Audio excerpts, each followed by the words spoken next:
내 퇴직금 내가 주겠다는데 무슨 상관이야? 평생을 곁에서 내조해온 남편이 눈을 부릅뜨며 제게 소리쳤습니다. 정년 퇴직을 축하하는 저녁 식사 자리에서 아들에게 퇴직금을 몽땅 주겠다고 선언한 뒤 집으로 돌아온 남편과의 갈등은 결국 정면 충돌로 번졌어요. 거실 안은 숨막힐 듯 얼어붙었고 저 역시 덜덜 떨리는 손을 꽉 움켜쥐어야만 했습니다.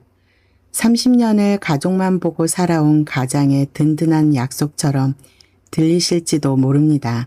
하지만 남편에게 퇴직금은 자신이 마음대로 쓸 수 있는 돈이었고 제게는 우리 부부의 노후 생계를 지탱할 마지막 자금이었어요.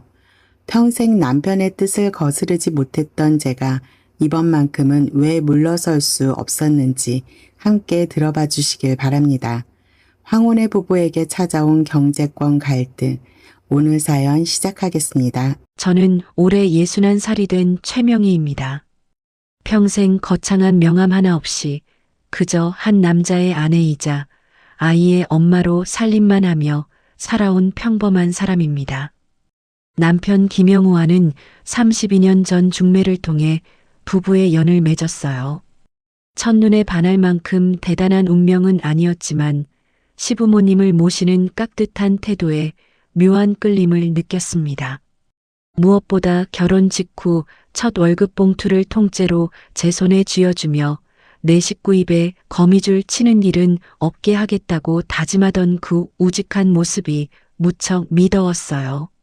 그때의 저는 남편의 그 책임감을 그저 든든하게만 믿고 있었습니다. 우리 가족의 평온한 일상에 균열이 가기 시작한 건 남편의 정년퇴직을 한 달 앞둔 어느 늦은 밤이었습니다. 식구들 모두 잠든 고요한 시간, 저는 주방 식탁에 앉아 서랍 깊은 곳에서 낡은 가계부를 꺼내 펼쳤어요. 30년 동안 단 10원도 허투루 쓰지 않으려 꼬박꼬박 적어온 제 삶의 기록이었습니다. 계산기를 두드리며 다음 달에 들어올 남편의 퇴직금과 우리가 모아둔 예금을 조심스레 합산해 보았어요. 부부의 노후를 지탱해 줄 숫자가 제법 든든했습니다. 당신 안 자고 거기서 뭐해? 안방 문이 열리며 남편이 걸어 나왔어요. 저는 낡은 가계부를 덮으며 옅은 미소를 지어 보였습니다. 우리 노후 자금이 얼마나 되나 계산해 봤어요. 여보, 그동안 우리 가족 먹여 살리느라 정말 고생 많았어요. 이제 당신도 한시름 놓아도 되겠어. 제 딴에는 오랜 세월의 고마움과 위로를 담아 건넨 말이었어요. 그런데 남편은 헛기침을 하며 가계부를 힐끗 내려다보았습니다. 그런 건 못하러 계산해. 내가 퇴직하고 나서도 지훈이 녀석 앞가림까지 다 알아서 할 테니까 당신은 돈 걱정 말고 푹 쉬기나 해. 어깨를 으쓱하며 묘하게 과장된 목소리로 말하는 남편의 태도가 어쩐지 조금 낯설었어요. 남편은 지금까지 단 한 번도 퇴직 후의 자금 계획에 대해 저와 상의한 적이 없었습니다. 자기 혼자 단독으로 세워둔 거창한 계획이 있는 것처럼 굴어 의아했지만 저는 그저 30년 넘게 짊어진 가장으로서의 무게감 때문이려니 하고 가볍게 넘겼어요. 며칠 뒤 거실에서 텔레비전을 보는 남편 옆에 조심스럽게 국내 여행 팸플릿을 꺼내 놓았습니다. 여보, 우리 퇴직 기념으로 한 달 정도 푹 쉬다 오는 거 어때요? 30년 넘게 일만 했는데 단둘이 긴 여행 한번 다녀오자. 평생 변변한 여행 한번 제대로 못 가본 제 오랜 소원이었어요. 하지만 남편의 반응은 예상보다 훨씬 차가웠습니다. 남편은 팸플릿을 탁상 끝으로 거칠게 밀어내며 미간을 찌푸렸어요. 지금 그게 할 소리야. 지훈이 녀석 전세 대출 갚느라 등골이 휘고 있는데 늙은 부모가 팔자 좋게 놀러 다녀. 당신은 도대체 속이 있는 사람이야, 없는 사람이야. 갑작스러운 불호령이 떨어지고 말았습니다. 단둘이 오붓한 시간을 기대했던 마음에 서운함이 왈칵 밀려왔어요. 하지만 한편으로는 늙어서도 자식 걱정뿐인 아비의 마음인가 싶어 서운함을 꾹 눌러 참았습니다. 저는 팸플릿을 서랍 깊숙이 집어넣으며 둘만의 시간은 당분간 미뤄두기로 체념했어요. 지금 생각해보면 그때부터 남편은 장성한 아들의 삶까지 자신이 온전히 책임져야 한다는 기형적인 강박에 사로잡혀 있었던 겁니다. 답답한 마음에 동네 카페에서 오랜 친구 윤희를 만났어요. 윤희는 몇 년 전 남편을 먼저 은퇴시키고 노후를 보내고 있는 베테랑 선배였습니다. 윤희야, 남편 퇴직금 나오면 어떻게 관리하는 게 좋아? 영호 씨는 아직도 자식 걱정뿐이라 내가 다 불안하다. 따뜻한 커피를 한 모금 마시던 윤희의 표정이 단숨에 심각하게 굳어졌어요.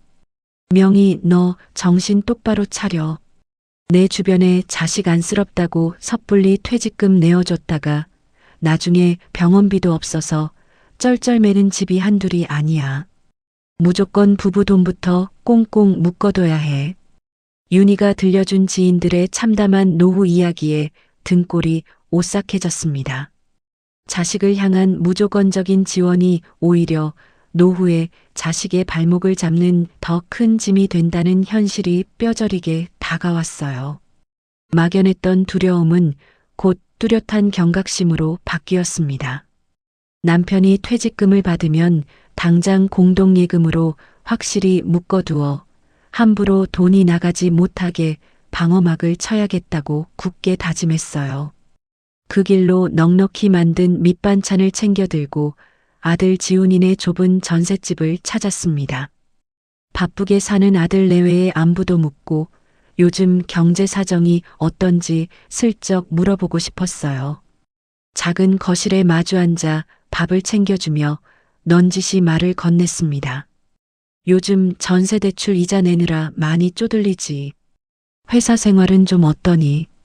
지훈이는 피곤한 기색이 역력한 얼굴로 애써 웃어 보였습니다. 빠듯하긴 해요. 그래도 저 혼자 감당할 몫이니까 묵묵히 버텨야 합니다. 아버지 평생 고생하셨는데 저희까지 짐 얹어드릴 순 없잖아요. 며느리 수진이도 옆에서 고개를 끄덕이며 어떻게든 맞벌이로 이겨내 보겠다고 거들었습니다. 헛된 사업 욕심이나 부모의 뻔뻔한 지원을 바라는 마음 없이 오직 자기 힘으로 가정을 지키려 애쓰는 아들의 모습이 무척 대견했어요. 한편으로는 고단해 보이는 어깨가 안쓰러워 가슴이 먹먹해졌습니다. 당장 큰 돈을 쥐어줄 순 없더라도 우리 부부 생활비를 조금씩 아껴 반찬값이라도 꾸준히 보태주어야겠다고 속으로 마음먹었어요. 그날 늦은 저녁 식탁에 저녁상을 차려놓고 남편의 귀가를 기다리다 못해 전화를 걸었습니다. 여보, 언제 들어와요? 밥 차려놨는데. 수화기 너머로 시끌벅적한 소리와 함께 술에 잔뜩 취한 남편의 목소리가 들려왔어요. 나 동기 최동석이랑 술 한잔하고 있어. 먼저 자. 남편이 급하게 전화를 끊으려는데 그 틈으로 최동석 씨가 엉엉 울며 신세 한탄을 하는 소리가 선명하게 넘어왔습니다. 자식한테 재산 다 넘겨주고 형편이 어려워졌다며 통곡하는 소리였어요. 동석 씨는 남편과 함께 퇴직을 앞둔 입사 동기였습니다. 불길한 예감이 가슴을 서늘하게 훑고 지나갔어요. 혹시라도 마음 약한 남편이 저 비관적인 상황을 듣고 흔들릴까봐 덜컥 겁이 났습니다. 저는 목소리에 잔뜩 힘을 주어 단호하게 말했어요. 당신 술 너무 많이 마시지 말고 일찍 들어와요. 알았어요. 주의를 주고 전화를 끊었지만 찜찜한 기분은 쉽게 가라앉지 않았습니다. 자정이 훌쩍 넘은 시각 도어록 열리는 소리에 거실로 나가보니 남편이 만취해서 비틀거리며 현관에 서 있었습니다. 몸도 제대로 가누지 못하는 남편을 간신히 부축해 안방 침대에 눕혔어요. 넥타이를 풀어주고 겉옷을 벗기며 내일 푹 쉬라고 다독이는데 눈을 감은 남편이 혀 꼬부라진 소리로 웅얼거렸습니다. 돈 없으면 자식 새끼한테 해줄 것도 없어. 내가 어떻게 키웠는데. 뭐라도 해줘야 애비 노릇하지. 서글픈 주정이었습니다. 은퇴 후 경제력을 잃으면 자식에게 더 이상 해줄 수 있는 것이 없어지고 결국 아버지로서 쓸모없는 존재가 될지도 모른다는 깊은 공포. 남편의 마음속 깊은 곳에 자리 잡은 지독한 열등감이었어요. 순간 짜증이 치밀어 오르다가도 평생을 바깥에서 치이며 가장의 무게를 짊어졌을 남편이 안쓰러워 가슴 한구석이 뻐근해졌습니다. 한없이 약해진 남편의 마음을 누구보다 잘 알기에 내일 아침 속을 달랠 뽀얀 북엇국을 끓여주며 따뜻하게 위로해 주리라 마음먹었어요. 그리고 마침내 남편의 정년퇴직을 기념하는 저녁 식사 자리가 동네 고급 한정식집에서 열렸습니다. 30년간 우리 가족을 위해 헌신한 남편의 노고를 축하하는 뜻깊은 자리였어요.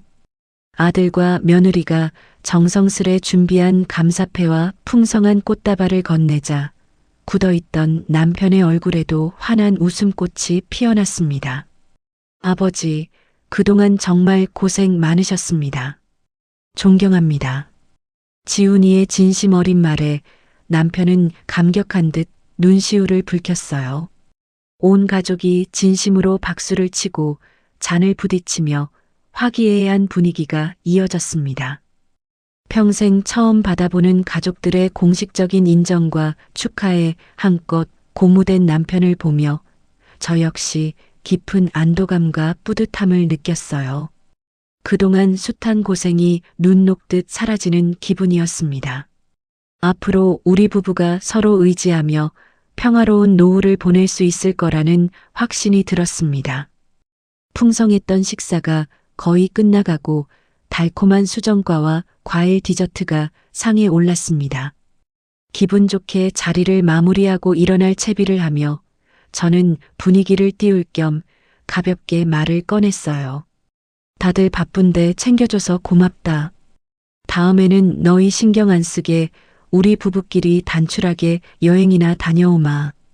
그런데 그 순간 맞은편에 앉아있던 남편이 갑자기 헛기침을 크게 하더니 허리를 꼿꼿하게 세웠습니다. 그리고는 지훈이를 향해 벼락 같은 목소리로 폭탄 선언을 내뱉었어요. 지훈이, 너 내일 당장 회사 그만두고 프랜차이즈 식당 자리 알아봐. 애비 퇴직금 몽땅 밀어줄 테니까 구질구질하게 남의 밑에서 월급쟁이 노릇하지 말고 제대로 사장 소리 들으면서 살아. 제 귀를 의심했습니다. 방금 전까지 흐르던 온기는 순식간에 차갑게 얼어붙었어요. 아내인 저와는 단 한마디 상의도 없이 부부의 전 재산이나 다름없는 피 같은 퇴직금을 아들의 창업 자금으로 다 내어주겠다니요. 머리를 둔기로 세게 얻어맞은 듯한 엄청난 충격과 함께 걷잡을 수 없는 분노가 끌어올랐습니다. 자식들 앞이라 차마 상을 업고 소리를 지르지는 못했지만 저는 온몸이 뻣뻣하게 굳은 채 숨을 몰아쉬었습니다. 하지만 이내 덜덜 떨리는 주먹을 꽉 쥐고 남편의 두 눈을 매섭게 노려보았어요. 우리의 마지막 생명줄마저 제멋대로 끊어버리려는 남편의 독단. 이번만큼은 절대 이대로 넘어가지 않겠다고 뼈에 새기듯 다짐했습니다.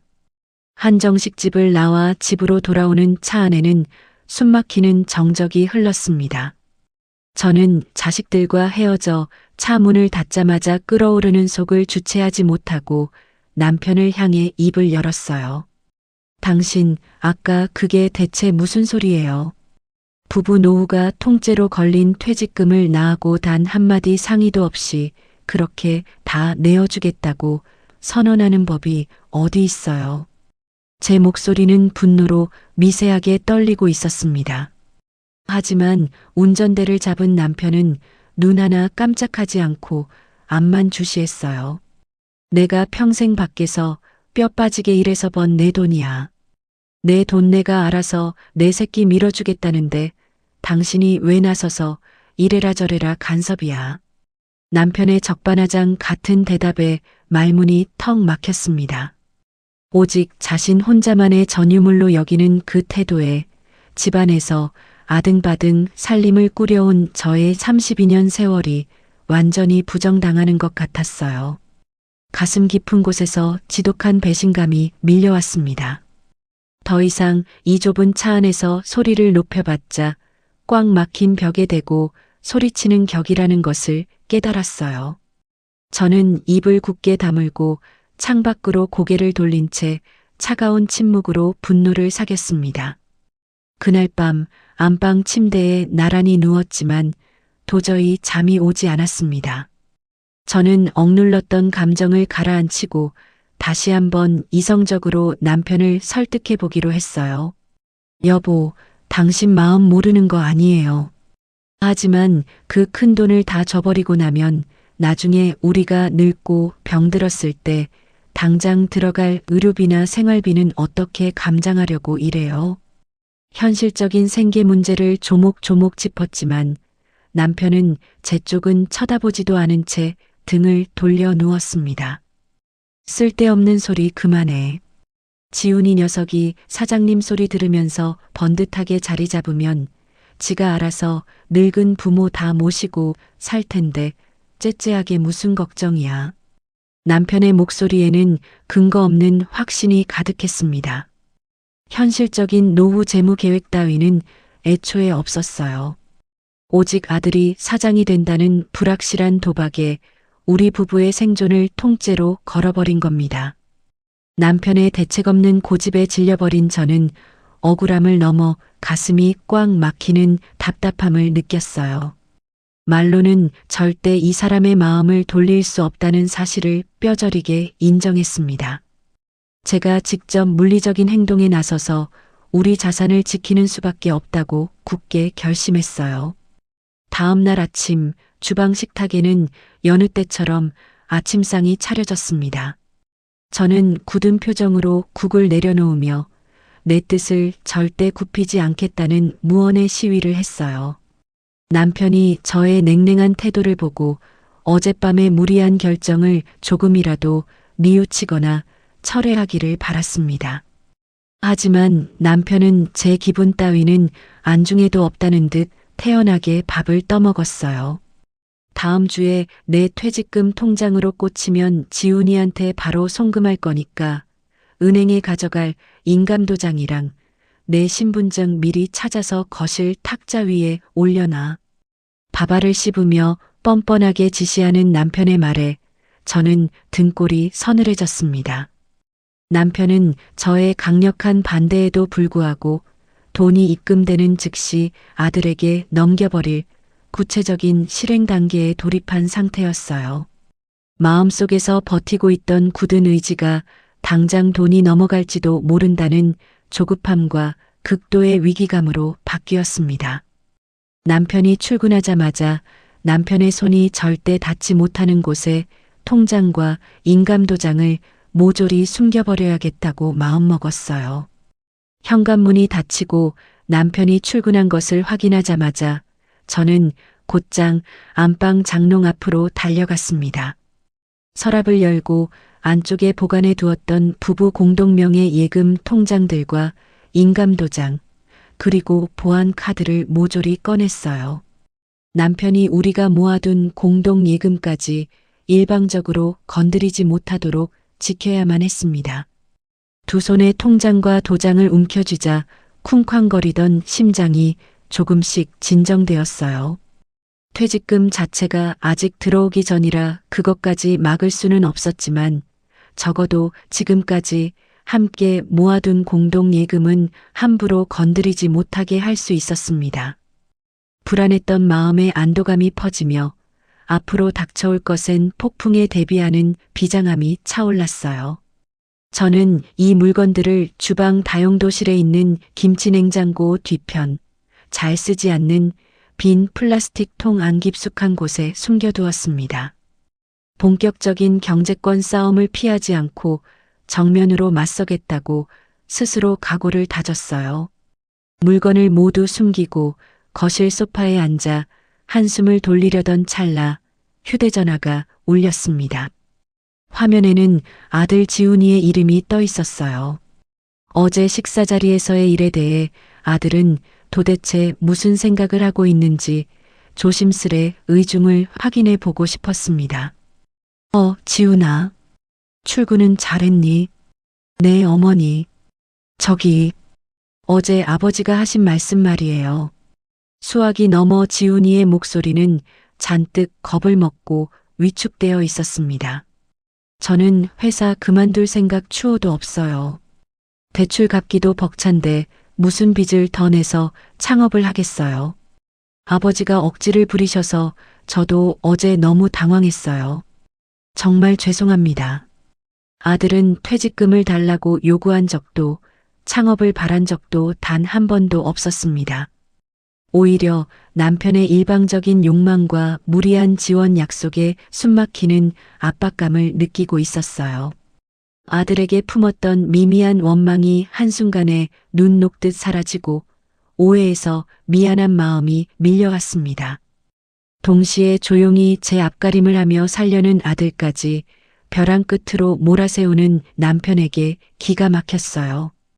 이 모든 사달이 아들의 탐욕이 아닌 남편 혼자만의 헛된 고집임을 확인하자 저는 더 강하고 단호하게 남편의 앞을 막아서야겠다고 다짐했습니다.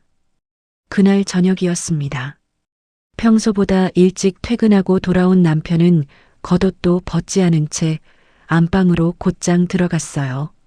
서랍이 열리고 물건들이 바닥으로 내동댕이 쳐지는 요란한 소리가 거실까지 들려왔습니다. 미친 듯이 안방을 뒤지던 남편이 씩씩거리며 거실로 튀어나왔어요. 도장 어디 있어? 내가 탁자 위에 올려놓으라고 했지. 얼굴이 불그락 푸르락해진 남편이 저를 향해 성큼성큼 다가오며 고함을 쳤습니다. 저는 소파에서 천천히 일어나 남편과 정면으로 마주 섰어요. 내가 치웠어요. 당신이 우리 노후 생계부터 확실하게 보장해 놓지 않는 이상 단 10원도 내어줄 수 없습니다.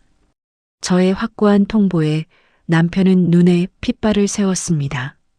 내 퇴직금 내가 주겠다는데 무슨 상관이야. 내가 뭔데 내 앞길을 막아. 자신이 내린 결정에 무조건 복종해야 한다는 그 오만한 태도. 30년을 함께 산 아내를 경제적 동반자가 아닌 종속물로 취급하는 기고만장한 모습이었습니다. 순간 섬뜩한 두려움이 일었지만 평생 꾹꾹 눌러 참아왔던 서름이 한꺼번에 폭발하며 차가운 분노로 바뀌었어요. 상관이 왜 없어요? 당신 혼자 먹고 안 쓰고 모은 돈 아닙니다. 나도 이 집구석에서 30년 넘게 뼈 빠지게 고생해서 지켜낸 내 돈이기도 해요. 통장하고 도장 내가 챙겨뒀어요. 도장 절대 못 줘요. 저는 굽히지 않는 단호한 눈빛으로 남편을 똑바로 노려보며 선언했습니다. 다음 날 아침 현관앞. 저의 강경한 선언에 격분한 남편은 구두를 꺾어 신으며 거칠게 출근 준비를 했습니다. 저는 묵묵히 그 자리에 서서 남편의 위협적인 태도에 흔들리지 않음을 보여주었어요. 어제 뱉은 말을 절대 번복하지 않겠다는 굳은 의지를 눈빛에 담아 쏘아보았습니다.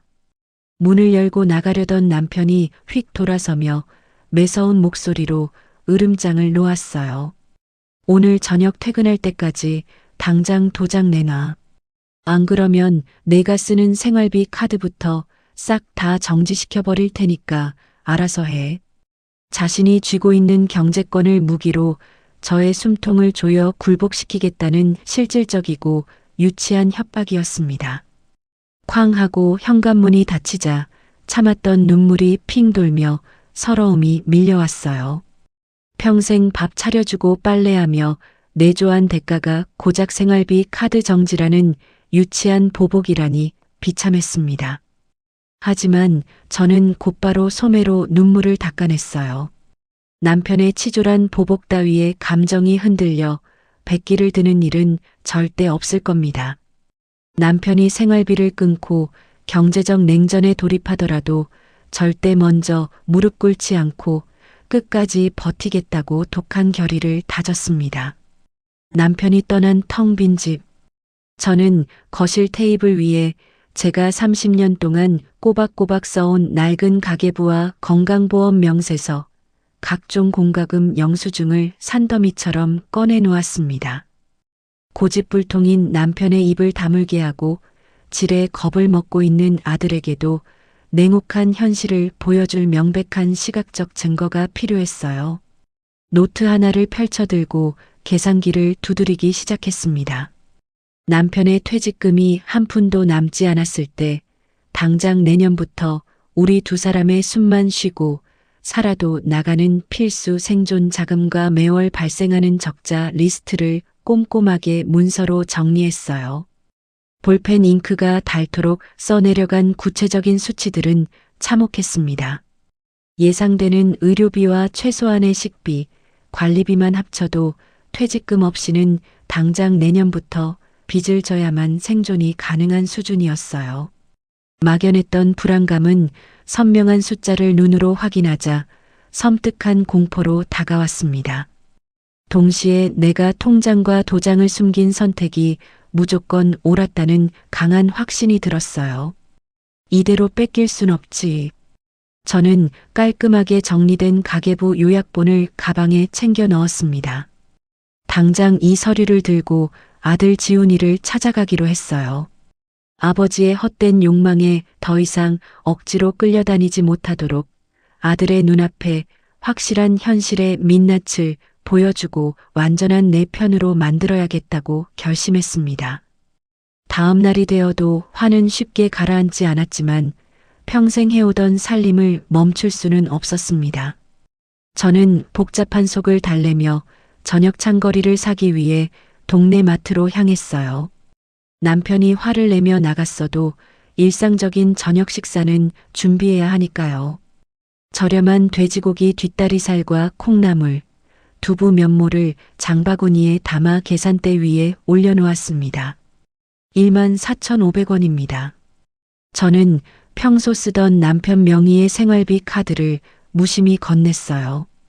그런데 단말기에 카드를 꽂은 마트 직원이 난처한 표정으로 저를 올려다보았습니다. 어머님, 이 카드 지금 정지된 상태라고 나오는데요. 순간 등줄기를 타고 서늘한 기운이 확 퍼졌습니다. 어제 아침 당장 도장을 내놓지 않으면 카드를 정지시키겠다고 핏대를 세우던 남편의 얼굴이 떠올랐어요. 경제권을 무기로 저의 숨통을 조여 굴복시키겠다던 그 유치한 협박이 빈말이 아니었던 겁니다. 가슴속에서 뜨거운 불길이 확 치솟았지만 뒤에 서 있는 사람들의 시선이 느껴져 애써 당황한 기색을 감췄어요. 아, 그래요. 제가 뭘 잘못 눌렀나 보네요. 이걸로 계산해 주세요. 지갑 깊숙한 곳에 비상금으로 남겨두었던 제 개인 체크카드를 꺼내 결제를 마쳤습니다. 비닐봉투를 덜렁거리며 마트를 빠져나오는데 치사하고 유치한 남편의 행동에 참을 수 없는 서러움과 분노가 밀려왔어요. 평생을 뒷바라지한 대가가 고작 마트 계산대 앞에서의 망신이라니. 하지만 여기서 주저앉을 수는 없었습니다. 남편의 비열한 통제에 절대 굴복하지 않겠다고, 끝까지 버텨서 내 몫을 지켜내겠다고 더욱 독하게 마음먹었어요. 집으로 돌아오자마자 저는 어제 정리해둔 가계부 요약본과 영수증 뭉치를 챙겨 아들 지훈이의 좁은 전셋집으로 향했습니다. 아버지가 억지로 쥐어주겠다는 돈의 실체와 우리 부부의 진짜 노후 재정 상태를 아들 눈앞에 직접 확인시켜야 했어요. 뜬금없이 찾아온 저를 보고 지훈이는 몹시 당황한 기색이었고 며느리 수진이는 안절부절 못하며 따뜻한 보리차를 내온 뒤 조용히 옆에 와 앉았습니다. 아들 내외는 부모님이 30년 동안 알뜰하게 모아둔 노후 자금이 꽤 넉넉할 거라고 막연하게 잠장만 하고 있었어요. 실제 재정 상태가 이토록 아슬아슬하게 줄타기를 하고 있다는 사실은 꿈에도 모르는 눈치였습니다. 진실을 모른 채 아버지만 믿고 막연한 희망에 기대어 짐을 짊어질 뻔했던 자식들이 너무 안타까웠어요.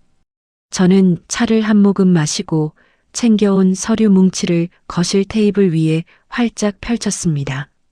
지훈아, 수진아, 이것 좀 봐라. 이게 아빠가 퇴직하고 나면 당장 우리 두 사람 입에 풀칠하는데 들어갈 최소한의 생활비야.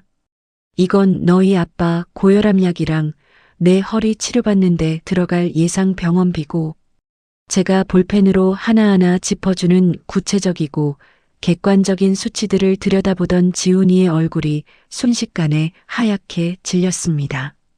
어머니, 이거 퇴직금 전액을 저한테 밀어주시면 당장 내년부터 매달 이만큼씩 마이너스가 난다는 말씀이세요. 지훈이는 믿을 수 없다는 듯 깊은 한숨을 내쉬었어요. 며느리 수진이도 입을 틀어막은 채 서류를 멍하니 바라보았습니다. 부모의 남은 노후를 통째로 갈아 넣어 억지 창업을 하는 것에 대한 극도의 부담감과 끔찍한 죄책감이 아들의 표정에 고스란히 드러나 있었어요. 충격받은 아들의 무거운 어깨를 보니 콧등이 찡해졌습니다. 퇴직금 전액 지원은 결국 부모의 생계를 시궁창에 처박을 뿐만 아니라 묵묵히 제 앞가림을 하며 사는 자식의 목숨줄까지 옥죄는 독이라는 사실을 다시 한번 확신하게 되었어요. 모든 사실을 털어놓고 굳은 표정의 아들을 뒤로 한 채 아들 집 현관문을 나섰습니다. 엘리베이터 버튼을 누르며 저는 지훈이의 어깨를 꽉 쥐었어요. 지훈아, 아빠가 윽박 지른다고 주눅 들지 마라. 내가 싫은 건 당당하게 싫다고 해.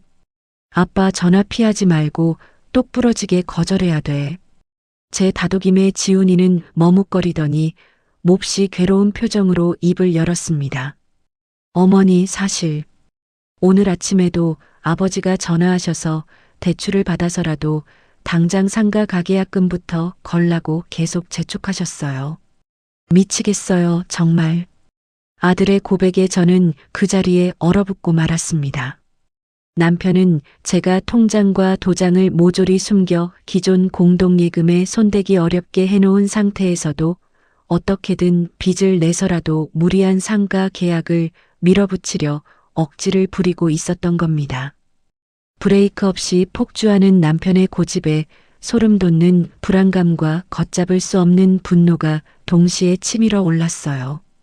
이 미친 짓을 막으려면 남편이 기어이 밖에서 돌이킬 수 없는 큰 사고를 치기 전에 서둘러 싹을 완전히 잘라버려야만 했습니다.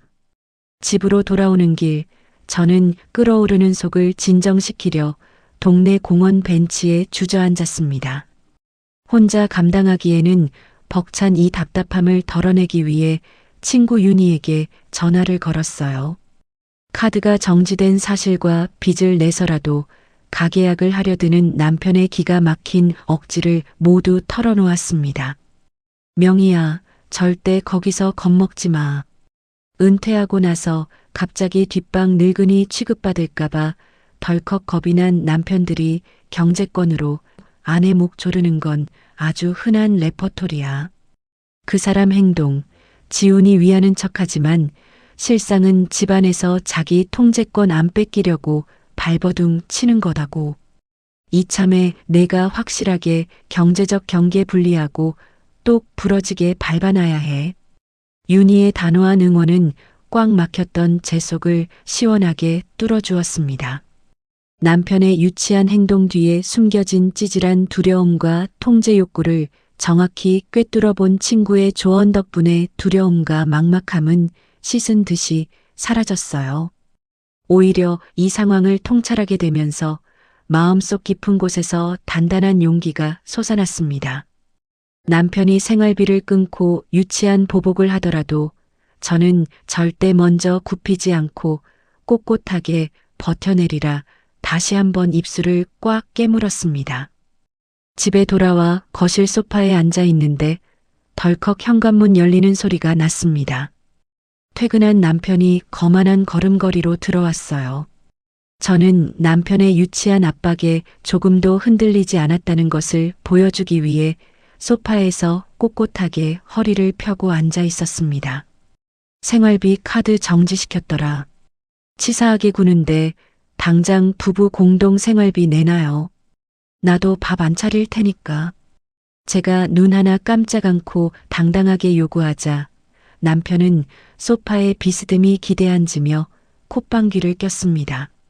내가 숨긴 공동 통장이랑 인감도장 내놓기 전엔 국물도 없어. 어디 누가 이기나 끝까지 해봐. 남편은 돈줄만 쥐고 있으면 제가 결국 손을 들고 무릎을 꿇을 것이라 확신하고 있었습니다. 여전히 저를 자신과 동등한 인격체가 아닌 길들여야 할 종속물로 여기는 그 오만하고 편협한 태도에 깊은 환멸을 느꼈어요. 더 이상 이 꽉 막힌 사람과 감정 싸움을 이어가는 것은 내 입만 아플 뿐이었습니다.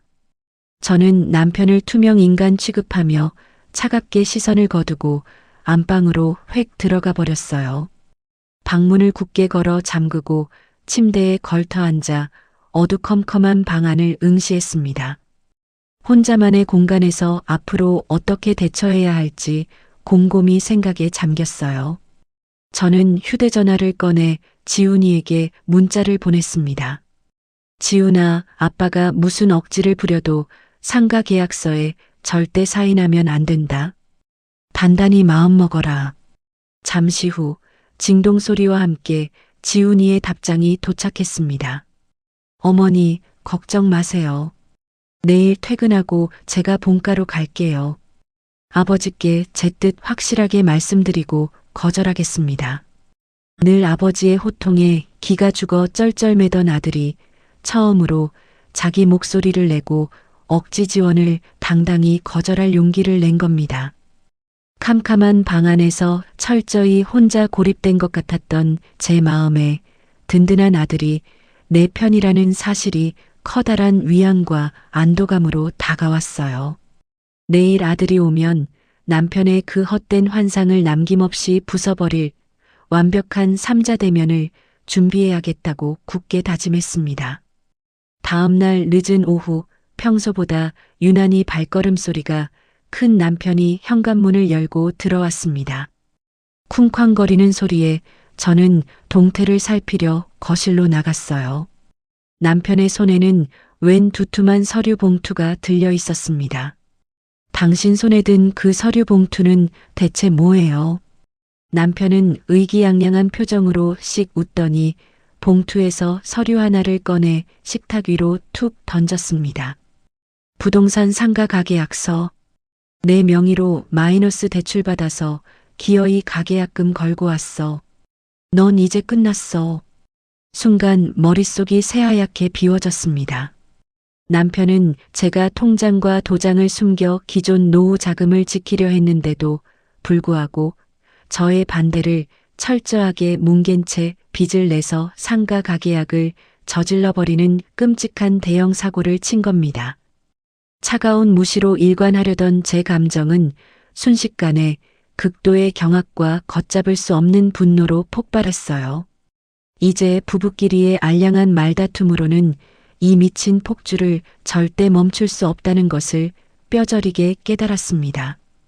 잠시 후 아들이 이 집에 도착하면 빚까지 내가며 기고만장해진 남편의 저 알량한 자존심과 고집을 완전히 산산조각 내버리겠다고 이를 악물었습니다. 식탁 위로 툭 던져진 상가 가계약서를 집어든 제 손끝이 잘게 떨렸어요. 당신 진짜 제정신이에요? 당신 명의로 마이너스 대출까지 받아서 덜컥 가계약부터 치면 당장 그 이자는 무슨 수로 감당할 건데요? 제가 참지 못하고 거세게 쏘아붙이자 남편은 답답하다는 듯 넥타이를 신경질적으로 확 풀어헤쳤습니다. 아, 이자 그깟게 대수야? 목 좋은 데라 장사 시작하면 한 달 만에 대박 나서 금방 갚아. 내 새끼기 살려준다는데 왜 자꾸 초를 쳐? 오히려 핏대를 세우며 큰 소리를 치는 남편을 보니 기가 막혔습니다. 이 미친 짓을 가족을 위한 가장의 위대한 결단쯤으로 단단히 포장하고 있었어요. 앞으로 우리 부부에게 닥쳐올 재정 위기의 심각성은 눈곱만큼도 인지하지 못하는 맹목적인 무지함이었습니다. 끓어오르던 분노는 이내 꽉 막힌 벽을 마주한 것 같은 참담함으로 바뀌었어요. 더 이상 이 사람에게 소리를 질러봤자 제 입만 아플 뿐이라는 걸 깨달았습니다. 저는 쥐고 있던 가계약서를 식탁 위에 차갑게 내려놓고 아들이 도착할 때까지 입을 굳게 닫아버렸어요. 얼마 지나지 않아 현관 초인종이 울리고 굳은 표정의 아들 지훈이가 들어섰습니다. 냉기류가 흐르던 거실에 아들이 나타나자 남편의 굳어있던 얼굴에 금세 화색이 돌았어요. 오냐, 지훈이 왔냐? 일로 와서 앉아봐라. 아비가 오늘 기가 막히게 목 좋은 곳에 상가를 하나 잡아놨어. 너 내일 당장 회사에 사표 집어던져라. 마치 전쟁에서 승리한 장군처럼 자랑스럽게 윽박 지르듯 지시하는 목소리였습니다. 자신이 돈을 쥐어주고 번듯한 판을 깔아주면 아들이 감격의 눈물을 흘리며 넙죽 엎드릴 거라는 헛된 영웅 서사에 흠떡 빠져 있었어요. 저는 팽팽한 긴장감 속에서 섣불리 먼저 나서지 않았습니다. 혼자 한껏 들떠서 허세를 부리는 남편의 저 알량한 기대가 곧 산산조각 날 것을 알기에 속으로 혀를 찼을 뿐이에요.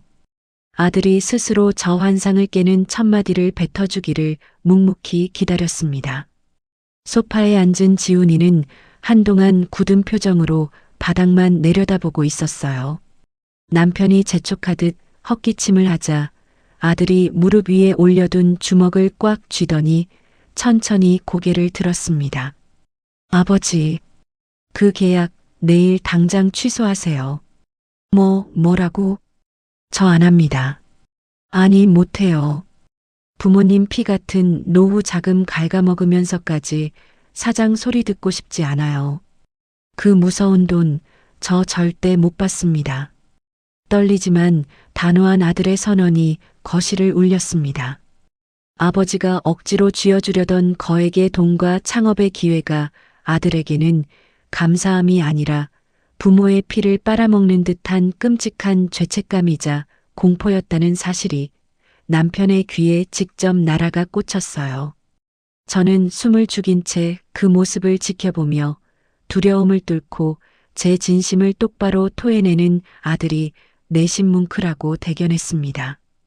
이 용기 있는 발언에 확실히 힘을 실어주기 위해 저는 어제 챙겨두었던 낡은 가계부와 계산기를 거실 테이블 위로 가져와 펼쳤습니다.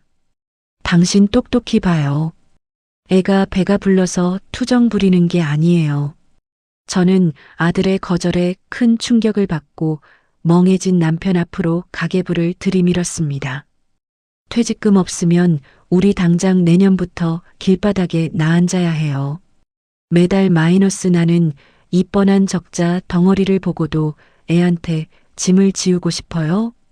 객관적인 수치로 쐐기를 박으려 하자 남편은 갑자기 가계부를 거칠게 팍 밀쳐냈습니다. 시끄러워. 내가 평생 밖에서 뼈 부서져라 돈 벌어다 먹여 살렸는데 퇴직하자마자 이 집구석에서 나를 아주 짐짝 취급하는구나.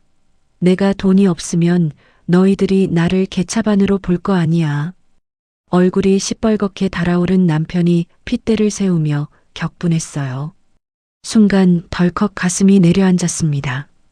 남편이 그토록 억지 창업 지원에 목을 맸던 진짜 이유는 아들의 성공을 바라서가 아니었어요. 수십 년 쥐고 있던 경제권을 놓는 순간 자신이 가족들에게 버려진 쓸모없는 뒷방 늙은이가 될 것이라는 깊은 열등감과 끔찍한 공포였습니다. 그것이 적나라하게 폭로되는 순간이었어요. 차가웠던 제 마음 한구석에 허세 밑에 웅크리고 있던 남편의 초라한 두려움과 자기 연민이 훅 끼쳐 들어왔습니다. 깊은 서글픔이 밀려왔어요. 저는 숫자로 남편을 벼랑 끝까지 몰아세우려던 행동을 멈추고 상처받은 짐승처럼 헐떡이는 남편의 낯선 얼굴을 묵묵히 바라보았습니다. 거실에는 씩씩거리는 남편의 거친 숨소리와 무거운 침묵만이 뒤섞여 흘렀습니다. 그때 소파에 주저앉은 남편 곁으로 지훈이가 조심스럽게 다가갔어요. 아버지, 저 돈 없어도 돼요. 아버지는 저한테 한 번도 짐짝이었던 적 없어요. 평생 우리 가족 지켜주신 것만으로도 저한테는 제일 든든하고 존경스러운 아버지예요. 아들의 눈에 그렁그렁 맺혀있던 눈물이 툭 떨어졌습니다. 그 따뜻한 진심에 빳빳하게 굳어있던 남편의 어깨가 미세하게 떨리기 시작했어요. 내가 무능해서 남들처럼 내 새끼 하나 번듯하게 못 밀어주는 게 그게 평생 한이 맺혀서 그랬다. 이놈아. 남편은 붉어진 눈시울을 애써 감추려 거친 두 손으로 얼굴을 감싸쥐더니 이내 아이처럼 어깨를 들썩이며 속절없이 무너져 내렸습니다. 탐욕스러운 횡포이자 꽉 막힌 독재로만 보였던 남편의 폭주. 하지만 그 끔찍한 밑바닥에는 어떻게든 경제력으로 자식에게 헌신해야만 부모 자격을 유지할 수 있다고 믿었던 지독하고 서글픈 부성애가 숨어 있었습니다.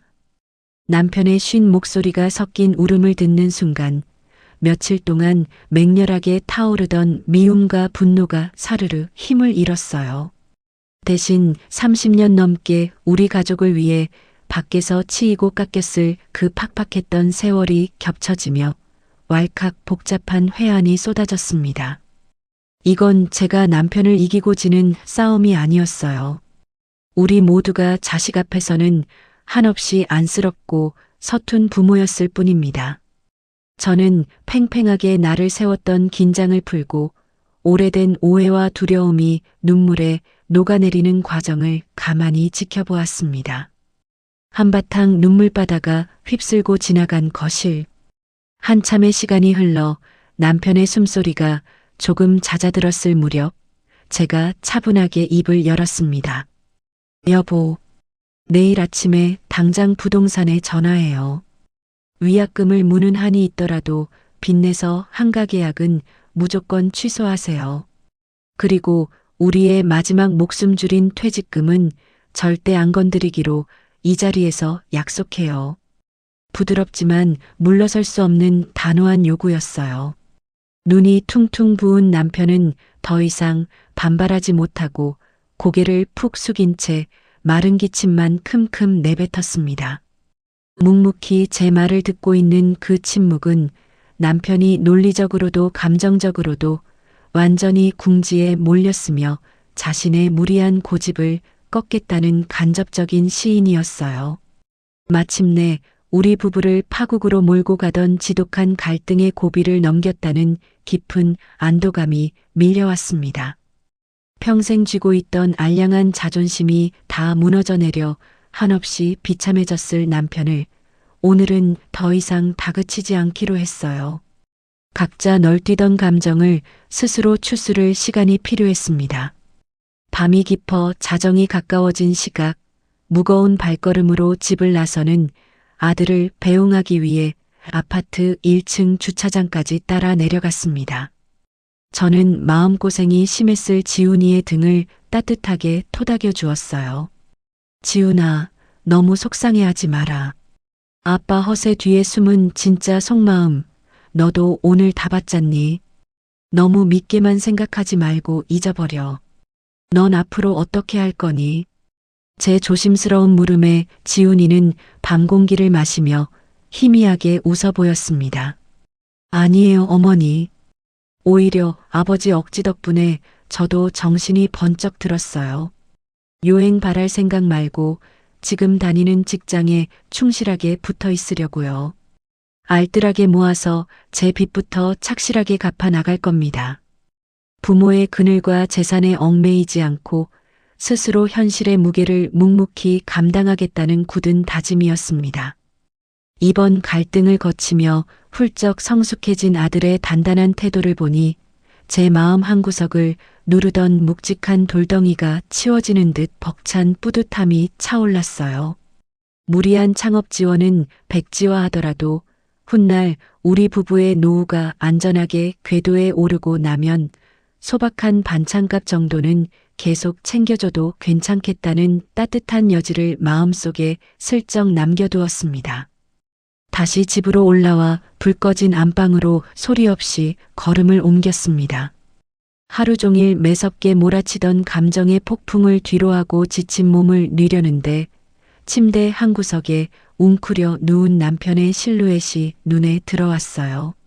남편은 꼼짝도 하지 않고 벽을 향해 등을 돌린 채 자는 척을 하고 있었습니다.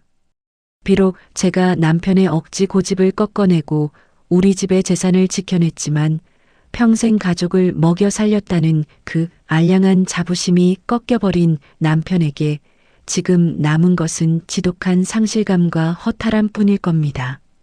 축 처진 씁쓸하고 작아진 뒷모습을 보고 있으니 싸움을 끝냈다는 안도감 한편으로 묘한 미안함과 깊은 연민이 피어올랐습니다.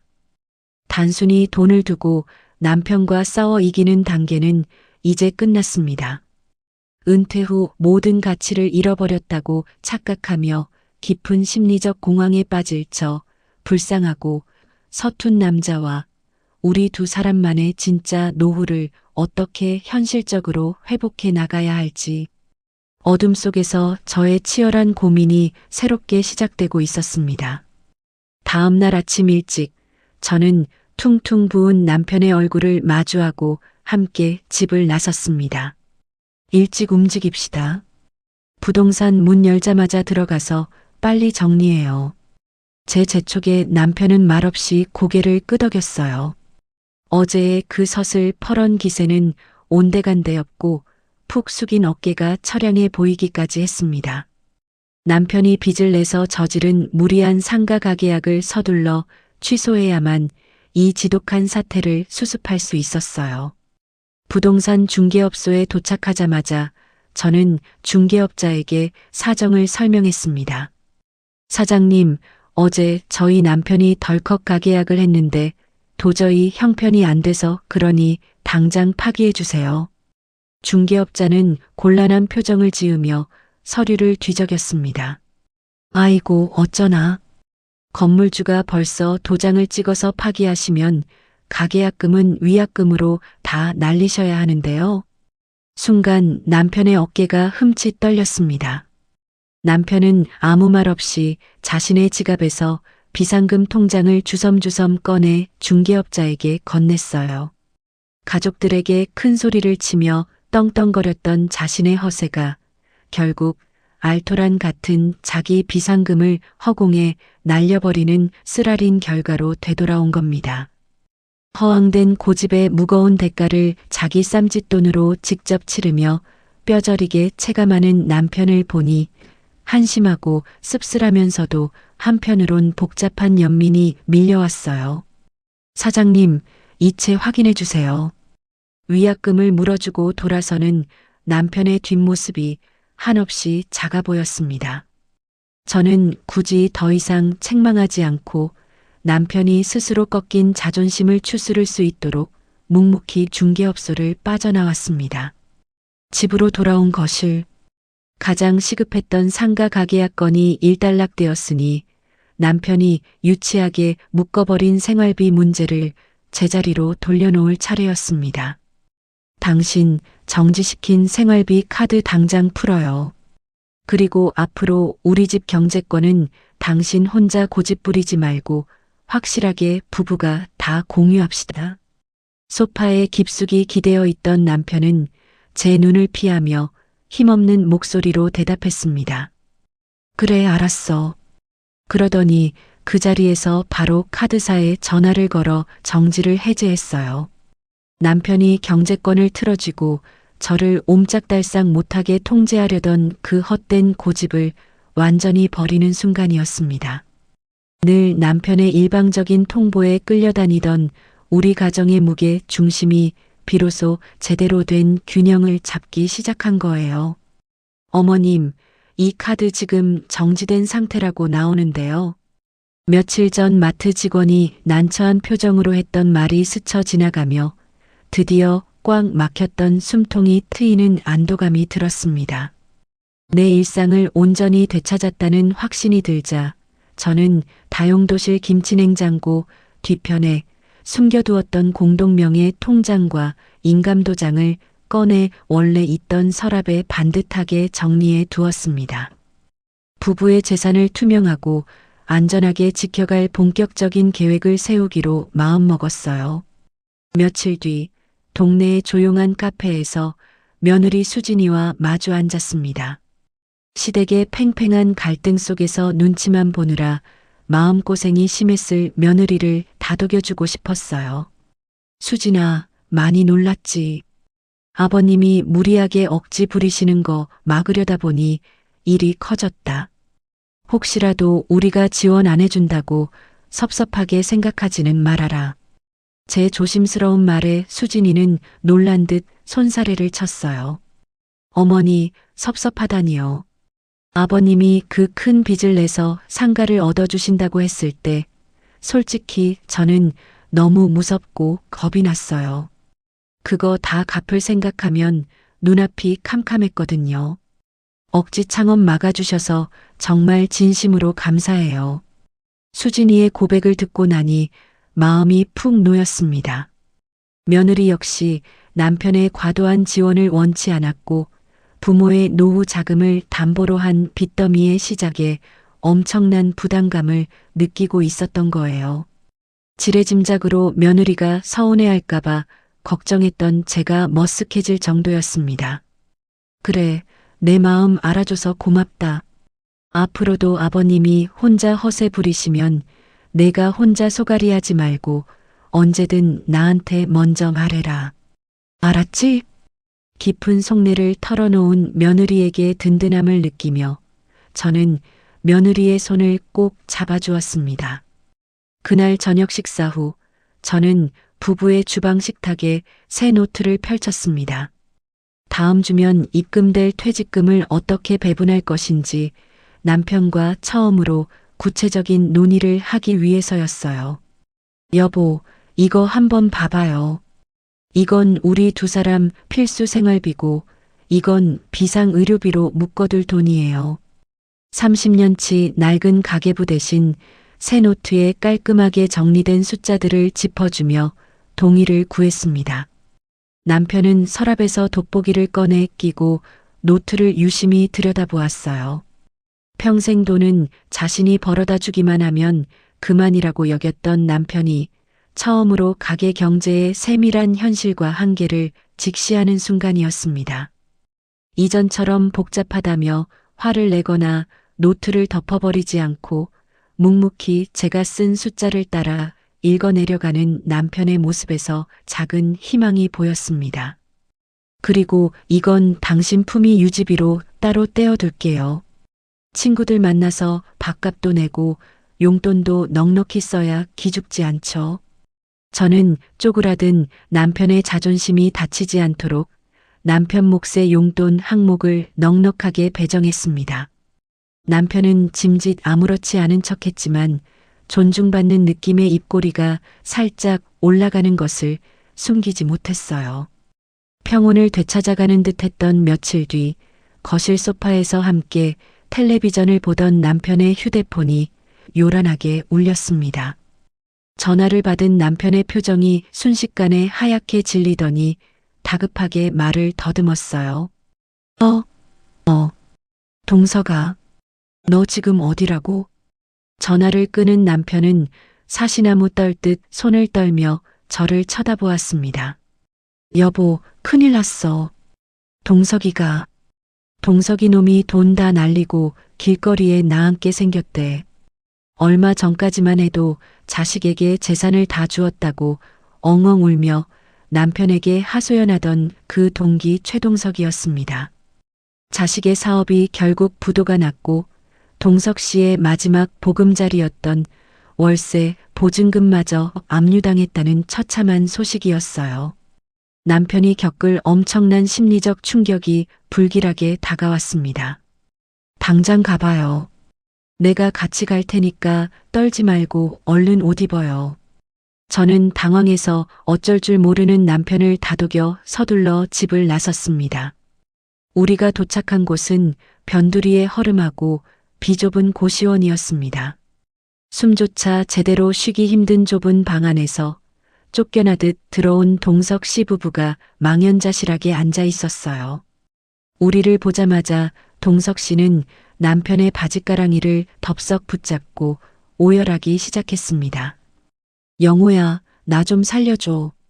내 새끼기 살려주겠다고 빚내서 돈 다 털어줬는데 사업 망하니까 이제 전화도 안 받는다. 당장 오늘 저녁 먹을 쌀통마저 비었어. 내가 미친놈이지. 좁은 방을 가득 채우는 처절한 하소연에 눈앞이 캄캄해졌습니다. 자식에게 뭐라도 보태줘야 아버지 노릇을 할 수 있다고 철석같이 믿었던 남편의 그 맹신이 현실에서는 얼마나 비극적으로 박살나는지 남편은 두 눈으로 똑똑히 목격하고 말았어요.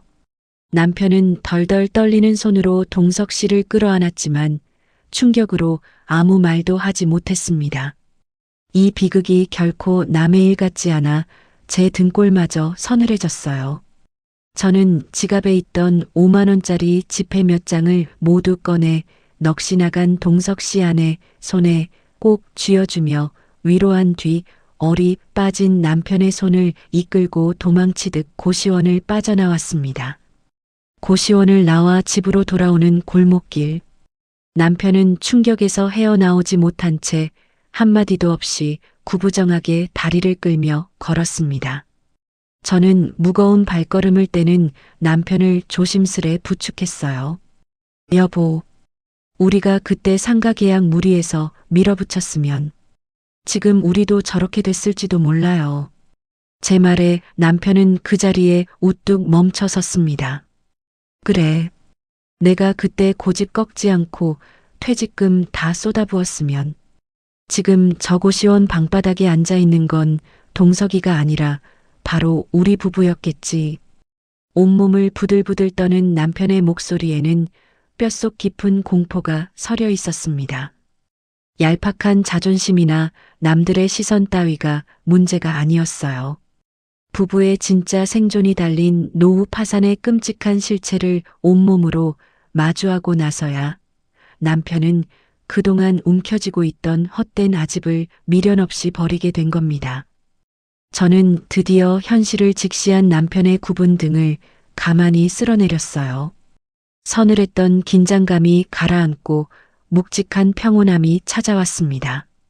다음 날 아침 부부의 집 거실 테이블 앞. 오늘은 마침내 남편의 퇴직금이 은행 계좌로 입금되는 날이었습니다.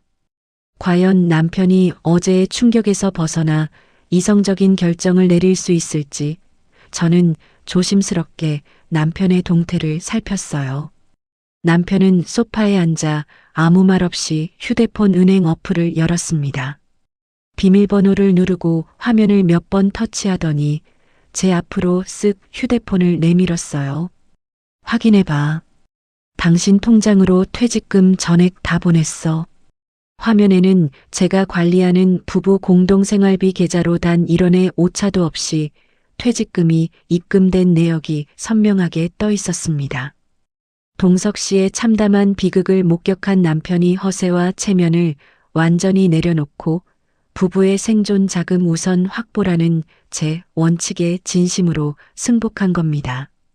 자신이 틀어주려 했던 경제적 통제권을 마침내 순순히 내려놓은 남편에게 깊은 고마움이 밀려왔어요. 고마워요, 여보. 정말 수고 많았어요. 저는 이체된 금액을 재무노트에 옮겨 적으며 지독했던 우리의 싸움이 마침내 끝났음을 실감했습니다. 우리 부부의 안전한 노후를 지탱할 단단한 기둥이 세워졌다는 확신과 함께 짓누르던 마음의 짐을 훌쩍 내려놓았습니다. 퇴직금이 무사히 입금되고 경제권 다툼이 일단락된 지 한 달쯤 지났을 무렵이었습니다. 평온해 보이던 우리 집 거실에 다시 묘한 긴장감이 감돌기 시작했어요. 최근 들어 남편이 매일 아침 일찍 나갔다가 밤늦게 파김치가 되어 돌아오는 수상한 일과를 반복했기 때문입니다. 당신 은퇴한 사람이 도대체 매일 어딜 그렇게 쏘다니는 거예요? 안색이 왜 이렇게 흑빛이야? 제가 걱정스레 캐물었지만 남편은 제 눈을 피하며 퉁명스럽게 대꾸했습니다. 시립 도서관 가서 책도 좀 보고 동네 뒷산도 타고 그러는 거지. 늙은이가 집에만 박혀 있으면 병나. 그러고는 도망치듯 안방으로 쏙 들어가 버렸어요. 경제권을 부부가 함께 관리하기 시작한 뒤 집안에서 눈에 띄게 무기력해졌던 남편이었습니다. 저 모르게 어떤 비밀스러운 일상을 보내고 있는 게 분명했어요. 남편의 낯선 피로감과 회피하는 태도에서 강한 의구심과 불안감이 솟구쳤습니다. 저는 남편이 코를 골며 깊이 잠든 틈을 타 거실 옷걸이에 걸린 남편의 겉옷 주머니를 조심스럽게 뒤져보기로 결심했어요. 달빛만 희미하게 들어오는 거실. 땀 냄새가 퀴퀴하게 진동하는 남편의 외투 앞섭을 뒤적였습니다. 도서관에 간다는 말이 거짓임을 직감하고 무언가 단서를 찾으려 했어요. 이게 다 뭐야? 남편의 주머니에서 나온 것은 도서관 출입증이 아니었습니다. 구겨진 근육 이완제와 진통제 영수증, 그리고 흙먼지가 잔뜩 묻어 뻣뻣해진 낡은 목장갑 한 켤레가 툭 떨어졌어요. 평생 펜만 쥐고 화이트 칼라로 살아온 남편이 몰래 험한 육체 노동을 하고 있다는 사실에 심장이 쿵 하고 바닥으로 내려앉았습니다. 안전하게 지켜둔 노후 자금이 있는데도 불구하고 저 몸을 망쳐가며 도대체 왜 이런 짓을 벌이는 걸까요? 경악을 넘어 걷잡을 수 없는 충격이 온몸을 휘감았습니다. 남편이 늙고 병든 몸을 이끌고 왜 이런 일을 하는지 내일 당장 뒤를 밟아 진실을 두 눈으로 확인하겠다고 독하게 마음먹었어요. 다음 날 오후 아침 일찍 나선 남편의 뒤를 몰래 밟아 도착한 곳은 동네 외곽에 있는 거대한 대형 물류센터 앞이었습니다. 컨테이너 트럭이 쉴 새 없이 오가는 흙먼지 날리는 상하차장 한 구석. 그곳에 제 남편이 있었습니다. 안전모를 푹 눌러 쓴 남편은 땀을 비오듯 흘리며 무거운 종이 박스들을 나르고 있었어요. 짐을 하나 내려놓을 때마다 허리를 매만지며 고통스럽게 얼굴을 일그러뜨렸고 다리까지 절뚝거렸습니다. 멀리서 숨어 그 모습을 지켜보는데 숨이 턱 막혔어요. 퇴직금 다 지켜놓고 저렇게까지 몸을 혹사해가며 푼돈을 벌려는 남편의 맹목적인 행동에 치밀어 오르는 분노와 걷잡을 수 없는 서글픔이 동시에 밀려왔습니다. 당장 뛰쳐나가 그 무거운 박스를 빼앗고 집으로 끌고 오고 싶었어요. 하지만 수많은 사람 앞에서 남편의 자존심을 짓밟을 수는 없었습니다. 저는 주먹을 꽉 쥐고 꾹 참은 채 집으로 돌아가 남편을 정면으로 추궁하기로 했습니다. 늦은 밤 물류센터 일을 마치고 다리를 절뚝거리며 현관으로 들어선 남편을 향해 저는 차갑게 쏘아붙였습니다. 도서관 참 흙먼지 날리고 좋던가 보네. 남편이 흠칫 놀라 멈춰 섰을 때 저는 주머니에서 찾은 낡은 목장갑과 약국, 영수증을 남편 발밑에 휙 집어 던졌습니다.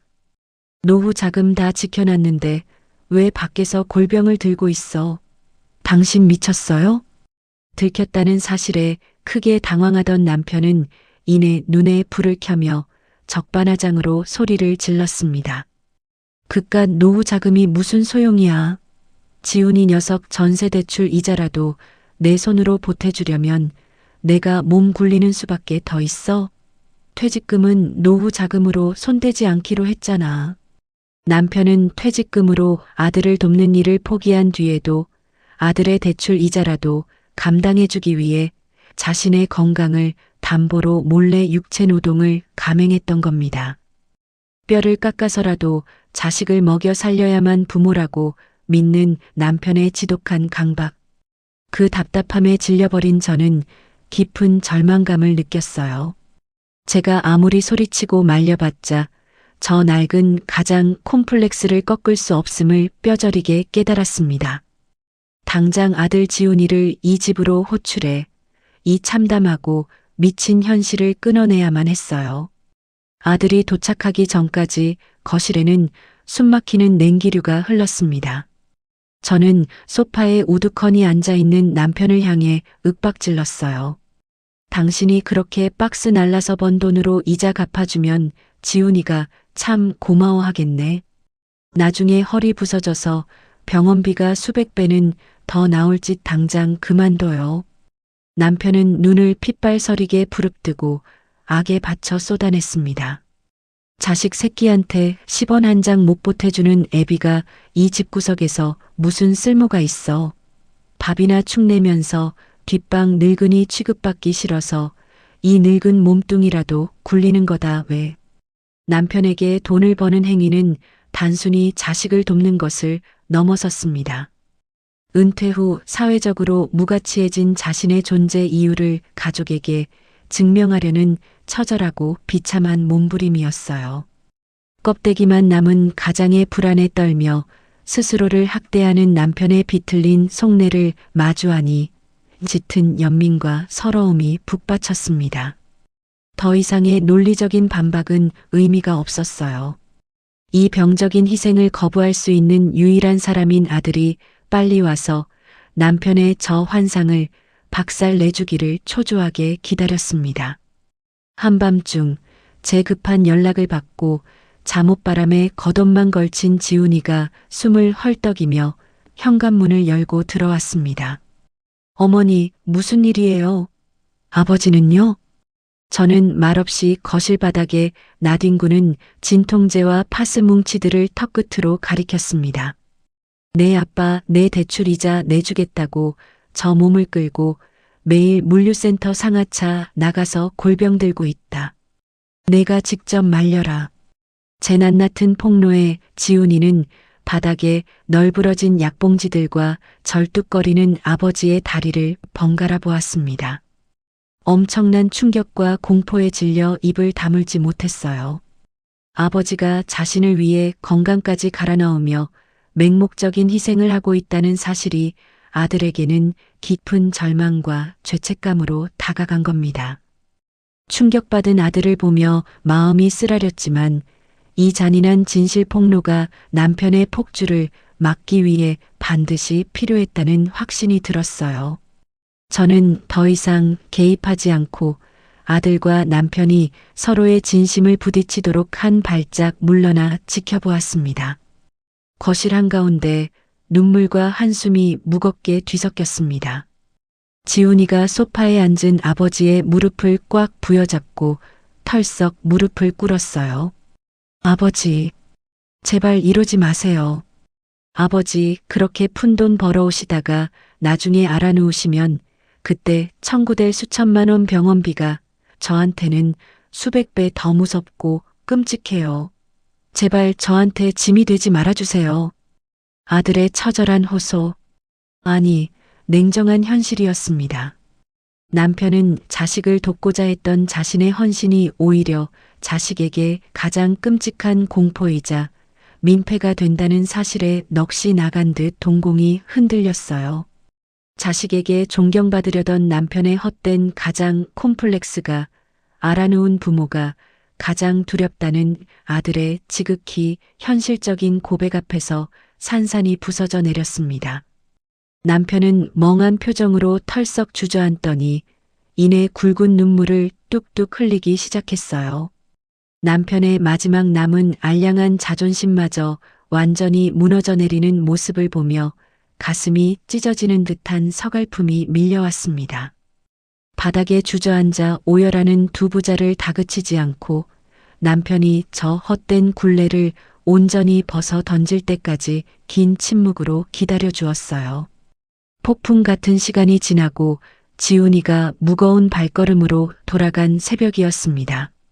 안방 침대에 멍하니 걸터 앉아 만신창이가 된 무릎에 파스를 붙이려 끙끙대는 남편에게 조용히 다가갔어요.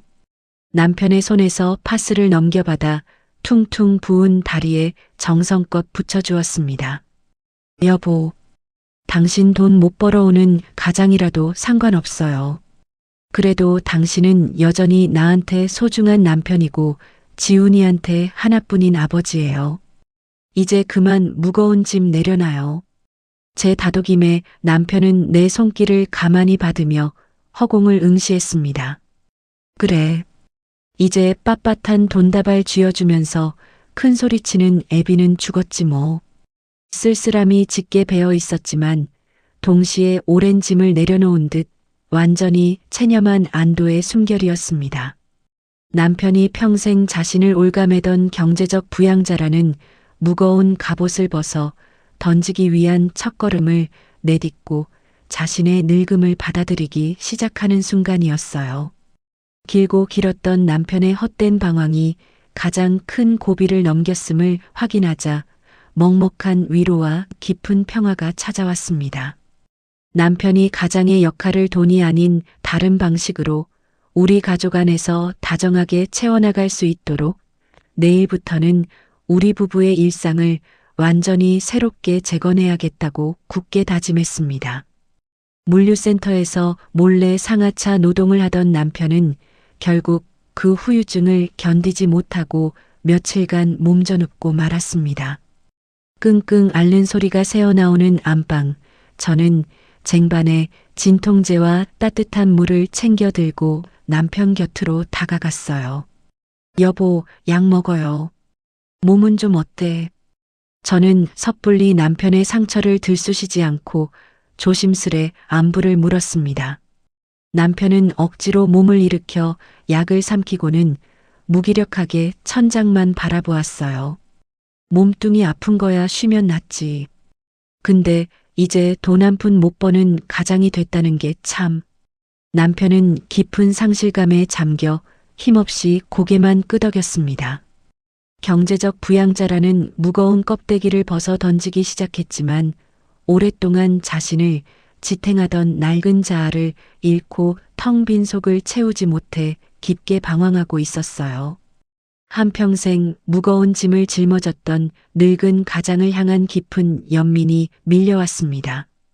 억지로 기운을 내라고 다그치거나 섣부른 위로를 건네는 대신 남편이 저 상실감을 온전히 마주하고 스스로 마음을 추스를 때까지 묵묵히 곁을 지켜주기로 했습니다. 며칠 뒤 주말 오후 부부의 집 거실 소파에서 텔레비전을 보고 있을 때였습니다. 제 휴대전화에서 지훈이가 보낸 메시지 알림이 울렸어요. 여보, 지훈이가 이번 달 전세 대출 원금을 생각보다 많이 상환했대요.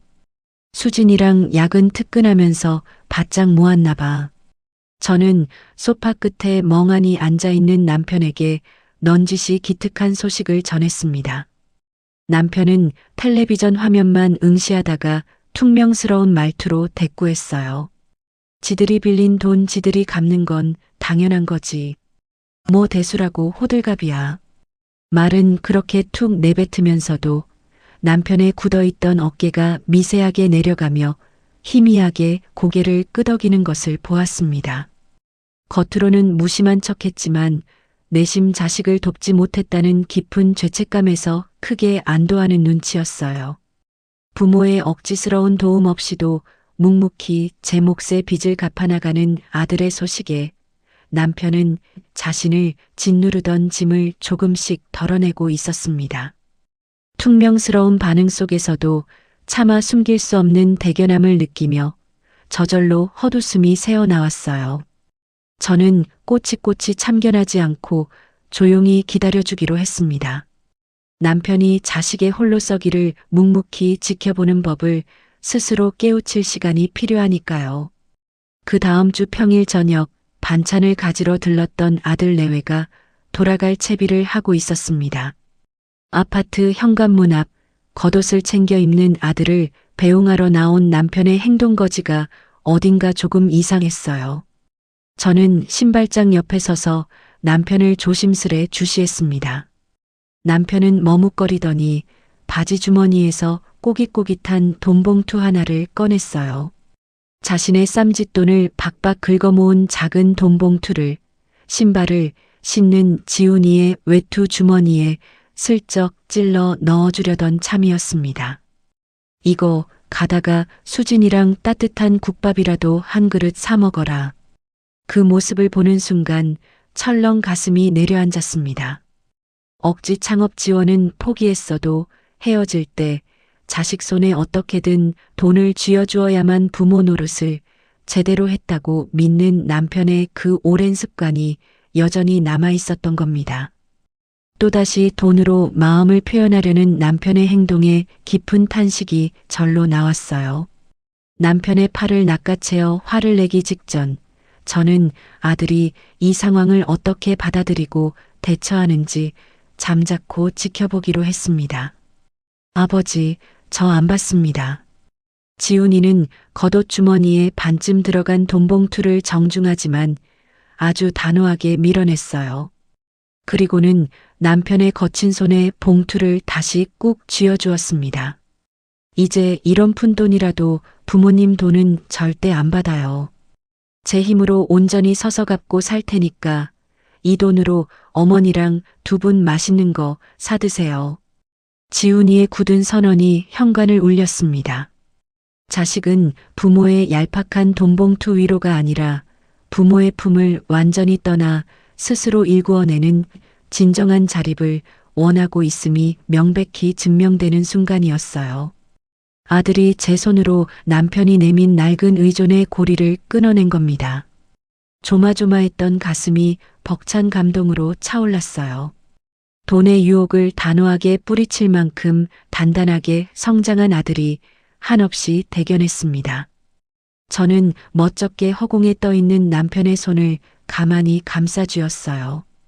이제 그만 자식의 성숙한 결정을 묵묵히 존중해 주라고 눈빛으로 다독였습니다. 아들 내외가 떠난 직후 아들의 단호한 거절에 씁쓸해하던 남편이 말없이 겉옷을 챙겨 입고 집을 나섰습니다. 저는 조용히 뒤를 따라가 인적이 드문 동네 공원 벤치에 나란히 앉았어요. 여보, 지훈이가 당신 돈을 무시한 게 아니에요. 당신 그늘에서 벗어나 진정한 어른이 되어가는 중이니까 너무 서운해하지 마요. 제 위로에도 남편은 까만 밤하늘 허공만 응시할 뿐이었습니다. 서운한 게 아니라 그냥 텅 빈 것 같아. 내 새끼 손에 빳빳한 돈봉투 하나 못 쥐어주니까 내가 이 녀석한테 해줄 수 있는 아버지로서의 역할이 하나도 남지 않은 것 같아서 그게 너무 허탈해. 남편의 공허한 고백에 목이 메었습니다. 평생을 경제적 부양자라는 단 한 가지 역할로만 살아온 남편이었습니다. 돈 이외의 다정한 방법으로 가족과 사랑을 나누는 법을 전혀 배우지 못했다는 서글픈 진실이 적나라하게 드러났어요. 평생을 돈 버는 일에만 매몰되어 가족을 대하는 방식조차 돈으로만 치환해버린 남편이 너무나 안쓰러웠습니다. 이 빈 껍데기 같은 마음을 당장 무엇으로 채워줘야 할까요? 저는 돈이 없어도 당신은 이미 우리 가족에게 충분히 훌륭한 가장임을 진심으로 깨닫게 해주고 싶었습니다. 저는 남편의 굽은 어깨에 조용히 손을 얹었습니다. 당신이 30년 동안 비가 오나 눈이 오나 성실하게 가져다 준 그 월급 봉투 덕분에 우리 식구가 여기까지 온 거예요. 그거면 충분해요. 이제 더 이상 푼돈 쥐어주면서 억지로 아버지 자격 증명하려 애쓰지 않아도 돼요. 당신은 숨만 쉬고 우리 옆에 있어줘도 내 남편이고 지훈이 아빠예요.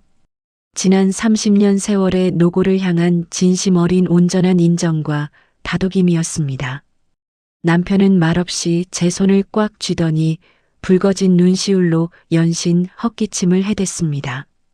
그러고는 잔뜩 굳어있던 어깨를 마침내 편안하게 늘어뜨리며 깊은 숨을 내쉬었어요. 오랫동안 자신을 옥죄고 있던 완벽한 부양자라는 무거운 강박의 짐을 완전히 내려놓는 순간이었습니다. 남편의 깊은 상처를 마침내 함께 보듬어 안았다는 후련함과 진정한 부부로서의 끈끈한 연대감이 밀려왔습니다. 이제 돈으로 모든 것을 통제하고 해결하려던 과거의 낡은 방식은 완전히 묻어버릴 겁니다. 남편이 은퇴 이후에 비어있는 삶을 소박한 일상으로 채울 수 있도록 적극적으로 이끌어주겠다고 굳게 마음먹었어요. 시간이 더 흘러 또 한 달의 월말을 맞았습니다. 거실 식탁에서 신문을 보는 남편 맞은편에 앉아 있는데 제 휴대전화에서 은행 어플 알림이 경쾌하게 울렸어요. 공동생활비 계좌의 월말 결산 내역이었습니다. 여보, 이것 좀 봐봐요. 이번 달 우리 가계부 결산이에요. 저는 남편의 얼굴 앞으로 휴대전화 화면을 불쑥 들이밀었습니다. 남편은 돋보기를 고쳐 쓰고 화면을 들여다보았어요. 진짜 적자가 안 났네.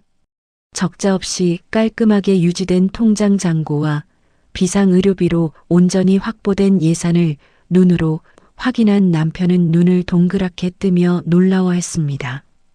아들을 향한 무리한 금전 지원을 철저하게 막아낸 덕분에 부부의 노후 생존 자금이 흔들림 없이 안전하게 지켜지고 있음이 명백한 흑자 수치로 증명된 겁니다. 팍팍했던 위기를 아슬아슬하게 넘기고 드디어 튼튼한 방어막을 구축했다는 가슴 벅찬 안도감이 밀려왔어요. 이 작지만 소중한 승리의 증거를 남편과 온전히 나누며 통장과 도장을 김치냉장고 뒤에 숨기며 치열하게 싸웠던 제 단호한 결정이 결코 틀리지 않았음을 다시 한번 쐐기 박았습니다. 어때요? 예전 같으면 이 돈 다 털어서 지훈이 상가 계약금으로 날렸을 텐데 지금 보니까 아깝지 않아요? 잔고를 확인한 직후 저는 흑자 가계부를 보고 있는 남편을 향해 짓궂게 떠보며 심경의 변화를 물었습니다. 남편은 피식 웃음을 터뜨리며 머리를 극적였어요. 아휴, 말도 마. 그때 당신이 독하게 막아서지 않았으면 우리 지금쯤 동석이처럼 길바닥에 나앉아서 컵라면 끓여 먹고 있었을 거 아니야. 당신이 사람 하나 살렸어. 남편은 진심으로 고개를 끄덕이며 제 선택을 기특해 했습니다. 남편이 마침내 아들과 얽힌 병적인 금전 의존 관계를 완전히 끊어내고 부부의 노후를 가장 우선순위에 둔 제 현실적인 판단에 온전히 승복한 겁니다. 남편의 온화하고 진심 어린 웃음을 마주하는 순간 30년 동안 제 가슴을 꽉 막고 있던 묵은 체증이 완전히 씻겨 내려가는 듯한 개운함을 느꼈습니다. 자식 농사에 얽매여 아등바등하던 과거의 시간은 이제 성공적으로 끝이 났습니다. 내일부터는 오롯이 우리 부부 두 사람만의 평온하고 즐거운 남은 인생을 정성껏 준비해야겠다고 가슴 벅차게 결심했습니다. 며칠 뒤 평일 오전, 남편은 아침부터 거실과 주방을 맴돌며 쉴 새 없이 서성거렸어요. 출근할 곳이 없어진 남편은 마치 길 잃은 어린아이 같았습니다. 여보, 왜 그렇게 정신 사납게 돌아다녀요? 먼지나게. 제가 가볍게 핀잔을 주며 말을 건네자 남편은 멋쩍은 듯 뒷머리를 긁적였습니다. 아니, 평생 새벽같이 눈 떠서 출근하다가 하루아침에 할 일이 싹 없어지니까 온몸이 쑤시고 병이 날 것 같아서 그러지. 쑥스럽게 변명하는 남편을 보니 픽 헛웃음이 났습니다. 은퇴 후 자식 지원이라는 큰 불을 끄고 나니 정작 남편 본인에게는 자아를 실현할 소소한 취미나 일잔조차 없다는 새로운 현실이 눈앞에 다가온 거예요. 평생 앞만 보고 달렸던 남편이 마주한 낯선 자유. 그 헛헛함 앞에서 어쩔 줄 몰라 하는 모습에 애틋함과 귀여움이 동시에 느껴졌습니다. 남편 스스로 놀거리를 찾지 못할 것이 뻔했기에 제가 직접 남편의 새로운 일상을 설계해주는 길잡이 역할을 자처하기로 마음먹었어요. 여기 소파에 잠깐 앉아봐요. 저는 남편을 거실에 앉혀두고 주방 서랍장으로 다가갔습니다. 서랍 깊숙한 곳에서 예전에 남편에게 무참히 거부당했던 국내 여행 팸플릿과 며칠 전 챙겨둔 지역 주민센터 취미 강좌 안내문을 꺼내왔어요. 거실 테이블 위에 안내문들을 쫙 펼쳐놓고 가벼운 마음으로 권유했습니다. 당신 탁구 좋아했잖아. 요새 주민센터에서 탁구 교실도 열고 서예도 가르쳐 준대요. 무엇이든 좋으니까 마음에 드는 거 하나 골라봐요. 그런데 안내문을 내려다본 남편이 화들짝 놀라며 손사래를 쳤어요. 이 사람아, 이런데 함부로 돈 쓰면 우리 노후 자금 다 축나는 거 아니야? 동석이 그 꼴 난 거 못 봤어? 나는 이제 10원 한 장 쓰는 것도 덜컥 겁이 나. 과거에는 허세를 부리며 수천만 원을 단숨에 날리려던 남편이었습니다. 그런데 노후 빈곤의 비참한 실체를 두 눈으로 똑똑히 목격하고 나자 이제는 자신을 위해 푼돈 몇 푼 쓰는 것조차 극도로 두려워하는 정반대의 부작용을 겪고 있었던 겁니다. 돈을 써도 될 때조차 벌벌 떠는 그 소심함에 어이가 없으면서도 코끝이 찡하게 짠해졌어요. 저는 남편의 막연한 두려움을 단번에 없애주어야겠다고 생각했습니다. 저는 테이블 위에 낡은 가계부와 최근에 쓰기 시작한 새 재무 노트를 함께 펼쳤어요. 여보, 돋보기 끼고 여기 숫자 좀 똑똑히 봐요. 남편의 쪼그라든 마음을 달래고 정당한 소비를 허락할 참이었습니다. 이건 우리 두 사람 필수 생활비고 이건 비상 의료비예요. 그리고 여기 보이시죠? 매달 당신이랑 나 각자 마음대로 써도 되는 품위 유지비를 이렇게 넉넉하게 따로 빼놨어요. 남편은 돋보기를 고쳐 쓰고 제가 짚어주는 숫자들을 꼼꼼히 들여다보았습니다. 이 돈을 매달 다 써버려도 정말 우리 생계에 지장 없는 거 확실해? 재차 확인하던 남편은 제가 고개를 끄덕이자 그제야 안도감이 섞인 긴 한숨을 내쉬었어요. 예전의 낡은 가계부가 부부의 가난과 절망을 증명하는 차가운 무기였다면 지금 눈앞에 펼쳐진 숫자는 우리의 안전하고 여유로운 내일을 보장하는 든든한 방패였습니다. 굳어있던 얼굴이 부드럽게 펴지는 남편을 보며 듬직함과 확신이 밀려왔어요. 내일 당장 은행에 가서 당신 몫으로 전용 체크카드 하나 만들어줄게요. 눈치 보지 말고 맘껏 써요. 그로부터 며칠 뒤 주말 저녁이었습니다. 외출해서 돌아온 남편의 손에 웬 번듯한 쇼핑백 하나가 들려 있었어요. 용돈 카드를 만들어준 뒤 처음으로 무언가를 사온 남편이었습니다. 여보, 그 쇼핑백은 대체 뭐예요? 뭐 맛있는 거라도 사왔어요? 제가 호기심 어린 목소리로 묻자 남편은 멋쩍게 웃으며 쇼핑백에서 중저가 등산화한 켤레를 꺼내 보였습니다. 아니, 뭐 동네 뒷산이라도 오르내리려면 튼튼한 신발 하나는 있어야 할 것 같아서 매장에 갔더니 마침 세일하길래 하나 장만했지. 어린아이처럼 신발을 이리저리 돌려보며 자랑하는 남편의 얼굴에 화색이 돌았어요. 무려 30년이었습니다. 오직 가족을 위해서만 지갑을 열던 남편이 평생 처음으로 오직 자신만을 위한 온전한 소비를 하며 잊고 있던 자아를 찾아가고 있었어요. 서툴게 자신의 물건을 만지작거리는 그 모습에 가슴 한구석이 따뜻해지며 뭉클해졌습니다. 니야, 신발 참 튼튼하고 좋네. 잘 샀어요. 내일 당장 그 신발 신고 나랑 같이 뒷산에 올라가 봅시다. 제 적극적인 응원에 남편은 기분 좋은 듯 입꼬리를 활짝 끌어올렸습니다. 어느덧 한 달이 훌쩍 지난 일요일 저녁.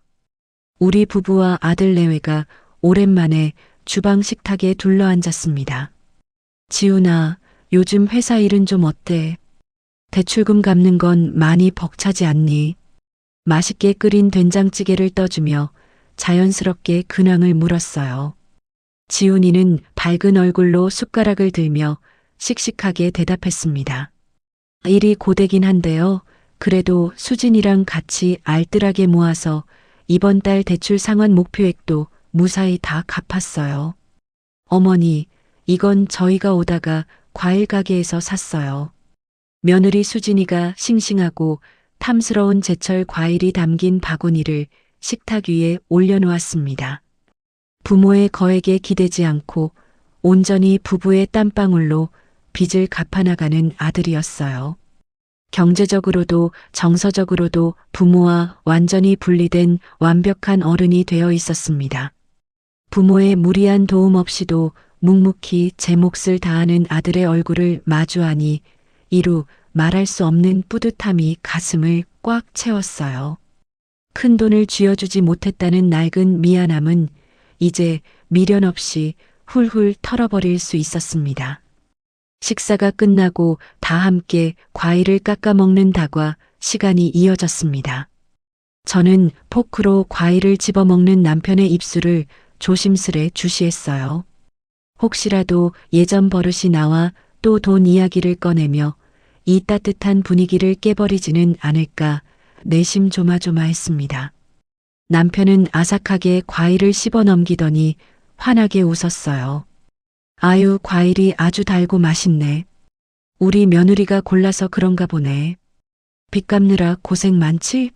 너희 둘 다 대견하다. 남편의 입에서는 진심 어린 격려와 따뜻한 덕담만 흘러나왔을 뿐 끝내 그 어떤 돈봉투도 등장하지 않았습니다. 부자 사이를 숨막히게 올가매던 돈과 죄책감의 굴레가 완전히 사라졌음이 증명되는 순간이었어요. 오직 서로의 삶을 긍정하고 응원하는 건강한 가족의 유대감만이 식탁을 부드럽게 감싸 안았습니다.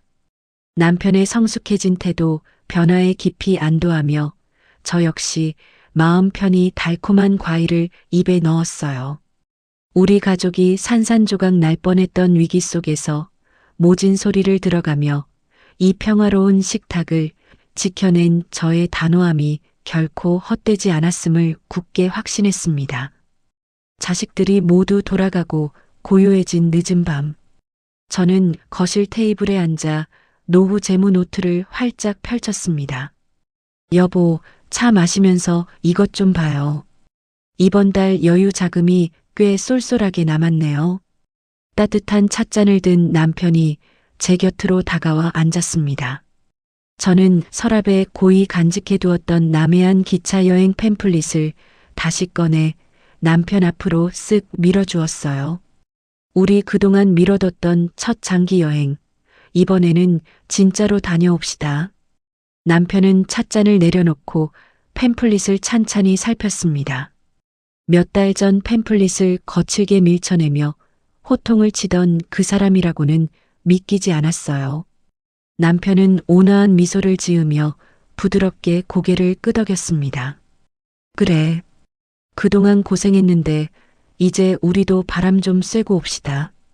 자식의 든든한 물주가 되어야 한다는 낡은 허상을 완전히 내려놓고 아내와 함께 늙어가는 평범한 동반자로서의 현재를 온전히 받아들인 겁니다. 남편의 긍정적인 대답에 평생 가슴에 맺혔던 한이 사르르 녹아내리는 듯한 깊은 위안을 느꼈어요. 그럼 내일 당장 기차표부터 예약할게요. 설레고 들뜬 마음으로 여행 가방을 꾸릴 생각에 가슴이 벅차올랐습니다. 며칠 뒤 아침, 눈부신 햇살이 쏟아지는 남행열차 아니었습니다. 기차 창밖으로 파노라마처럼 스쳐 지나가는 푸르고 아름다운 풍경을 남편과 나란히 앉아 바라보았어요. 당신 좋아하는 삶은 달걀 챙겨왔어요. 사이다랑 같이 먹어봐요.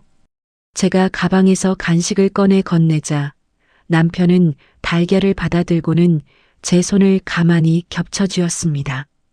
명희야. 사실 그때 당신이 내 고집 꺾어주고 끝까지 막아서지 않았으면 우리 정말 큰일 날 뻔했어. 당신 독한 마음 덕분에 우리 가족 다 살았네. 정말 미안하고 고맙다. 남편의 거친 손에서 전해지는 온기와 함께 진심 어린 사과가 귓가를 맴돌았습니다.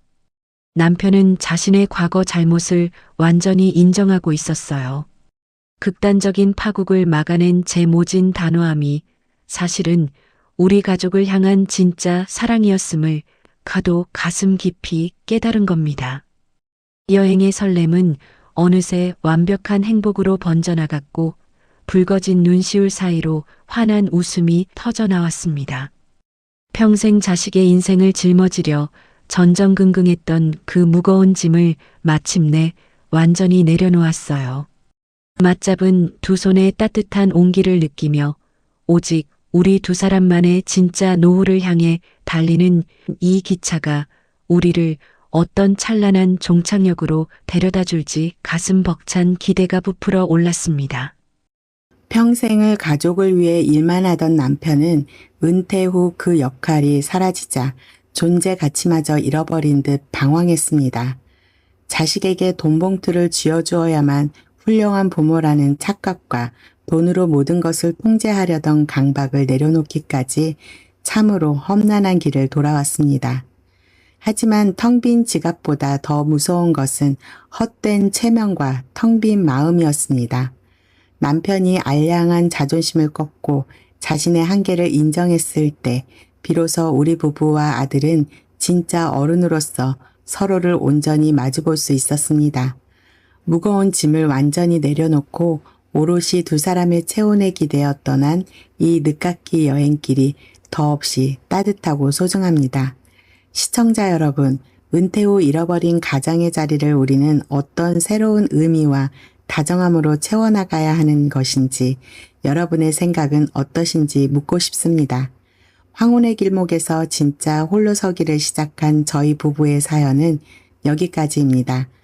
사연이 마음에 닿으셨다면 구독과 좋아요로 함께 해주세요. 끝까지 긴 사연 들어주셔서 감사합니다. 달빛인생 TV였습니다.